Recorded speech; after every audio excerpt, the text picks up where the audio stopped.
সামনে আসছে এবং তার বিরুদ্ধে যে আর্থিক দুর্নীতির কেলেঙ্কারি সিবিআই এর হাতে গেছে, কলকাতা হাইকোর্ট দিয়েছে, সেটাকে চ্যালেঞ্জ করে তিনি সুপ্রিম কোর্টেও গিয়েছিলেন। Fair and bright night and day cream ত্বক থাকবে ব্রাইট সারাদিন, পলিউশন ফ্রি, ঠিক যেন রাতের ফোঁটা সাদা ফুল। সারাদিন হ্যাপি ব্রাইট স্কিন।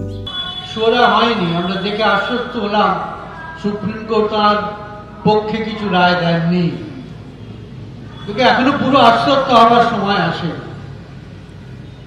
এখন খালি একটা কথা বলি, মানবাধিকার কমিশন সম্বন্ধে আমার কিছু অভিজ্ঞতা আপনাদের সঙ্গে শেয়ার করতে চাই।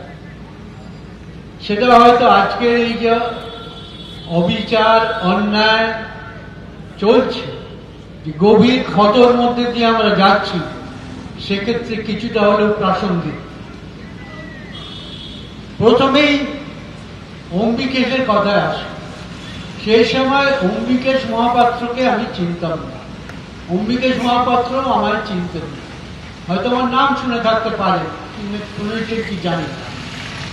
কাগজে দেখলাম, টিভিতে দেখলাম যে যাদবপুর বিশ্ববিদ্যালয়ের এক অধ্যাপক তিনি কি করেছেন, তার আর এক পড়োশি, তারা এক ফ্ল্যাটে থাকতেন, একটা হাউজিং কমপ্লেক্সে, সেখানকারই আরেক বাসিন্দা সুব্রত সেনগুপ্ত, তার কাছে একটা মেসেজ, একটা হোয়াটসঅ্যাপ মেসেজের মধ্যে মেসেজ ফরওয়ার্ড করেছে।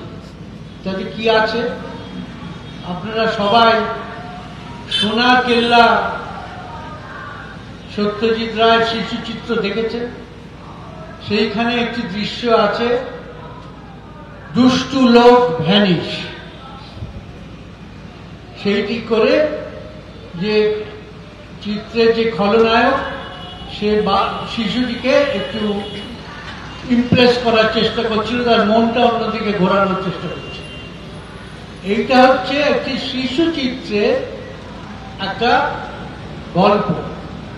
সেই গল্পটা নিয়ে একটি নির্দোষ রাজনৈতিক ব্যঙ্গ কার্টুন, এইটা হতে সঙ্গে সঙ্গে তার উপর শাসক দলের যুগপৎ আক্রমণ, শাসক দলের বাহিনীর আক্রমণ, তাকে ঘিরে ধরে, তাকে মুছ দিয়ে মুছ লেখানো এবং তাকে স্থানীয় থানা জোর করে থানায় ধরে নিয়ে যাওয়া, তাকে এবং সুব্রত সেনগুপ্ত। অর্থাৎ একদিকে চিকিৎসকদের গণকনভেনশন, প্রতিবাদে আমরা আক্রান্ত শ্যামবাজারে আপনারা দেখতে পাচ্ছেন রানী রাসমণি অ্যাভিনিউয়ে চিকিৎসকদের যে মহা মিছিল, সেই মিছিল আটকে দেওয়া হয়েছে রানী রাসমণি অ্যাভিনিউয়ে পুলিশের ব্যারিকেড। আর কিছুক্ষণের মধ্যেই তারা রাজভবনে পৌঁছবেন।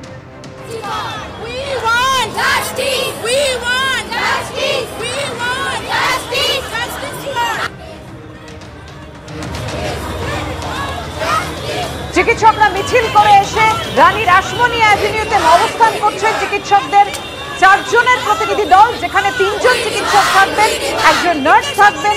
তারা রাজভবনে যাবেন ডেপুটেশন দিতে, যেমনটা জানা যাচ্ছে এখনো পর্যন্ত। আরজিকর কাণ্ডের প্রতিবাদে সরব হয়েছেন দিকে দিকে চিকিৎসকরা, নার্সরা, পড়ুয়া থেকে সর্বস্তরের মানুষ। দিকে দিকে প্রতিবাদে গর্জে উঠছেন বিভিন্ন স্তরের মানুষ। একদিকে আরজিকরে চিকিৎসকদের গণকনভেনশন চলছে, অন্যদিকে আপনাদের সামনে রেখেছি আক্রান্ত প্রতিবাদীরা, তারাও গর্জে উঠেছেন আরজিকর কাণ্ডের প্রতিবাদে। অন্যদিকে আপনারা দেখতে পাচ্ছেন রানী রাসমণি অ্যাভিনিউতে চিকিৎসকদের প্রতিবাদ মিছিল এই মুহূর্তে অবস্থানে রানী রাসমণি অ্যাভিনিউতে, সেখানে ব্যারিকেড করে পুলিশ আটকাতে মরিয়া।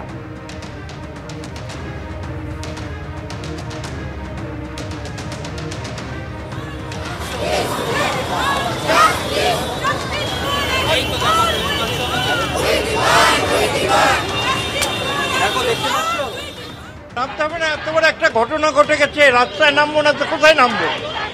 আজকে আমার 75 বছর বয়স হতে চললো। আমি একজন ডাক্তার, শিক্ষকতা করেছি।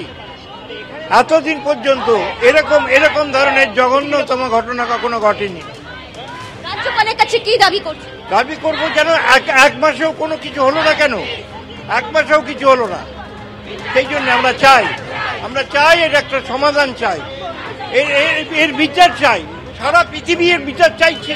আমাদের যে দাবি সনদ সেটা আমরা বারবার বলেছি যে আজকে অভয়ার বিচার হয়নি, 1 মাস হয়ে গেল, যাতে এই বিচার প্রক্রিয়া দ্রুত করা যায়।